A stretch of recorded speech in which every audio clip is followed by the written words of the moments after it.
네, 오늘 우리가 읽은 말씀은 하나님께서 이스라엘 백성들에게 또 우리들에게 주신 십계명의 말씀입니다.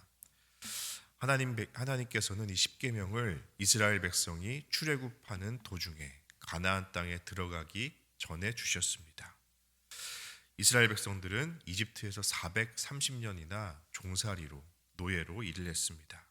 그런데 이제 그들을 출애굽시켜서 노예로부터 해방시켜서 가나안 땅에 들어가기 전에 시내산 아래에서 이스라엘 백성들을 모으시고 모세만 시내산으로 부르셨습니다. 그리고 시내산에서 모세에게 40일 주야를 금식하고 기도하게 하시고 돌판 2개를 준비하셨다가 그곳에 십계명 10가지의 명령을 하나님의 말씀을 기록하고 이것이 너희들이 지켜야 될 법이라고 주신 겁니다. 그런데 여기서 한 가지 의문이 듭니다. 430년 동안 이집트에서 노예로 종살이했던 이스라엘 백성들은 이제 출애굽해서 좀 이제 자유롭게 살아야겠다. 어떤 것에도 어떤 법에도 매인밤 없이 구속 없이 아무 제약 없이 살아야겠다라고 생각할 수 있습니다. 그런데 왜 하나님은 이들에게 또다시 이것 하지 말라, 저것 하지 말라, 또 이것 해라, 저것 해라 이런 명령을 하셔야 되는가? 이런 의문을 들 수 있습니다. 그러나 분명한 사실은 하나님께서는 이들을 노예에서 해방시켜서 자유롭게 하셨다라는 사실이고, 이 율법을 주신 이유는 하나님이 이들을 더 얽매이게 하고 구속하게 하기 위해서가 아니라 온전한 자유를 누리게 하기 위해서 이 십계명의 말씀을 주셨다라는 겁니다. 그래서 이 십계명의 말씀 안에는 하나님이 주시는 자유가 들어 있습니다. 나를 구속하고 얽매이게 하는 것이 아니라 우리가 이 십계명을 잘 보고 잘 이해하고 잘 지키기만 한다면 하나님이 주시는 자유 안에 살아갈 수 있다라는 말입니다. 3절 말씀을 먼저 보면 첫 번째 계명에 너는 나 외에는 다른 신들을 내게 두지 말라라고 말씀합니다. 그리고 뒤에 보면 너를 위하여 새긴 우상을 만들지 말고 그것들에게 절하지 말고 섬기지 말라라고 말씀합니다. 나 외에는 다른 신들, 우상들을 만들지 말라, 그들을 섬기지 말라. 이것이 첫 번째 명령입니다. 이스라엘 백성들은 이집트에서 430년간 살면서 이집트의 온갖 우상들, 온갖 신들을 섬기는 것을 보고 또 그렇게 우상들을 섬기며 살았습니다. 이 이집트에는 신들이 어마어마하게 많습니다. 그 중에 몇 가지 대표적인 것만 말씀드리면 첫 번째는 강의 신입니다. 물의 신, 생명의 신이라고 합니다. 이집트 사람들이 생명의 근원으로 여기는 것이 나일강이었습니다. 나일강이 워낙 크고 깊고 넓었기 때문에 또 이집트 전역을 굽이굽이 돌아서 모든 생명이 이집트에서는 나일강에서 시작된다라고 믿었습니다. 나일강을 관장하는 신, 그래서 생명을 관장하는 신을 이 오시리스라고 하는데 그 나일강의 신을 섬기면서 이 나일강을 중심으로 사는 이집트 사람들은 그 나일강에서 배를 띄우고 고기를 잡고 생계를 유지하고 그런 사람들은 항상 나일강의 신을 섬기며 살았습니다. 이 나일강의 신에게 제사하며 예배하며 그런 생명을 받들어 섬겼다는 겁니다. 또 땅의 신이 있습니다. 이 땅의 신이 땅을 관장한다고 믿었습니다. 그래서 농사 짓는 사람들은 항상 이 땅의 신을 섬기며 살았습니다. 농사를 잘 되게 해달라고, 올해는 소산이 열매가 많이 거치게 해달라고 이 땅의 신에게 늘 섬기면서 제사하고 그 신전에 가서 우상을 섬기며 살았습니다. 또 소의 형상을 하는 신도 있습니다. 이 소의 형상을 한 신들은 이 소를 섬기며 살았다는 것이죠. 이 소는 아주 중요한 동물입니다. 농사 짓는데 아주 중요한 동물입니다. 풀만 먹고 자라는데 아주 큰 힘을 쓸 수 있습니다. 또 큰 힘을 다 쓰고 나서는 어떻게 됩니까? 나중에 죽으면 이 소는 고기도 내어주고 모든 내장도 내어주고 심지어 뼈까지도 버리는 게 하나도 없을 정도로 중요한 동물이었습니다. 그래서 소나 양이나 목축하는 사람들에게는 이 소의 신을 섬기는 것이 아주 중요한 우상이었습니다.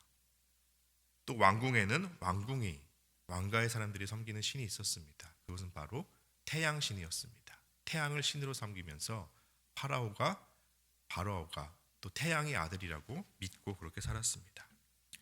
이 밖에도 수많은 우상들이 이집트에 있습니다. 다양한 우상들을 섬기며 살았던 이집트 사람들은 얼마나 삶이 복잡했겠습니까? 만약 한 집안에 아들이 3명 있는데 첫째 아들은 나일강에서 고기를 잡는 어부입니다. 그러면 이 부모는 이 아들과 함께 날마다 나일강의 신에 가서 그 신전에 가서 나일강의 신을 섬겼을 겁니다. 또 둘째 아들은 농사를 짓는다고 생각해 봅시다. 그 농사를 지으면 땅의 신에게 가서 또 날마다 그 땅의 신을 섬겨야 합니다. 또 셋째 아들은 목축업을 한다고 합시다. 그 목축업을 한다면 또 날마다 소의 신을 섬겨야 됩니다. 소의 신에게 가서 엎드려 절하고 잘 되게 해달라고 무릎 꿇고 우상을 섬겨야 됩니다.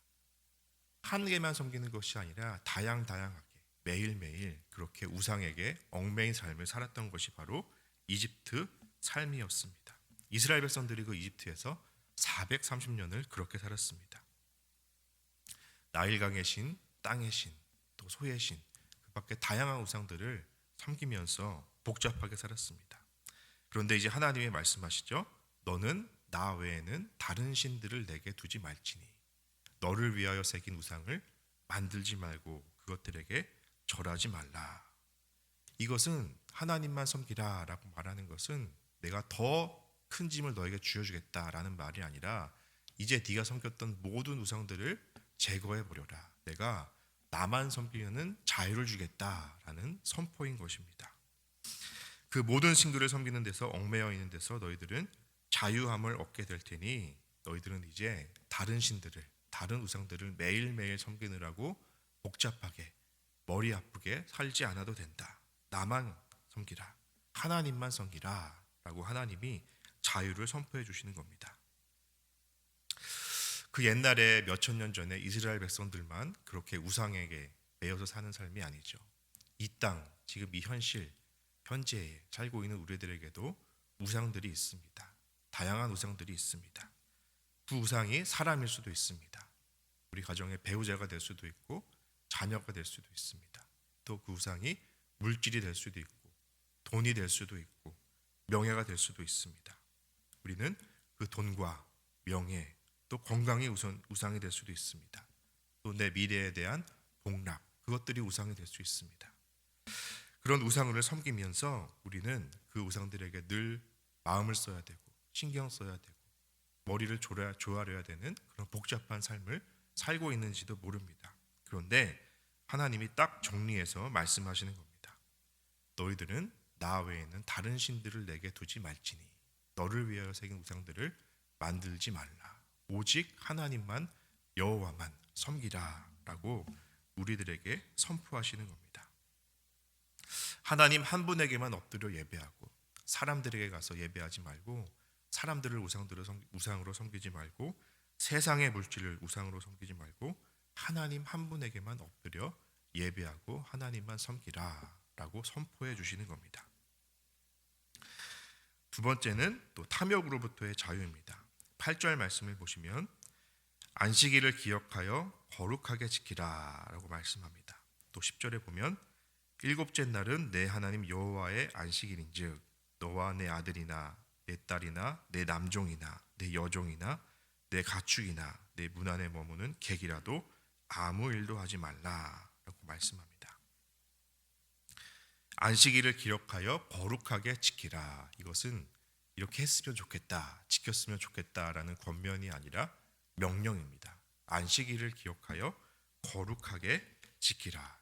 그리고 그 안식일에는 아무 일도 하지 말라 명령하십니다. 왜 하나님이 이런 안식일을 명령하셨을까요? 너무나도 중요하기 때문입니다. 이 안식일이 없으면 사람들은 스스로를 멈출 줄 모릅니다. 우리가 만약에 하이웨이에서 100마일로 달리는 차 안에 있다고 칩시다. 100마일로 달리는 차 안에 있는 사람들은 자신이 100마일로 달리고 있는지 모릅니다. 반면에 하이웨이에서 일하고 있는 사람이 있다고 치면 옆에서 100마일로 차가 쌩쌩 지나가면 저 차 정말 빠르게 지나간다 느낍니다. 차 안에 있는 사람들은 속도를 모르지만 차 밖에 있는 사람들은 저 차가 정말 빠르게 다루는구나 느낀다는 겁니다.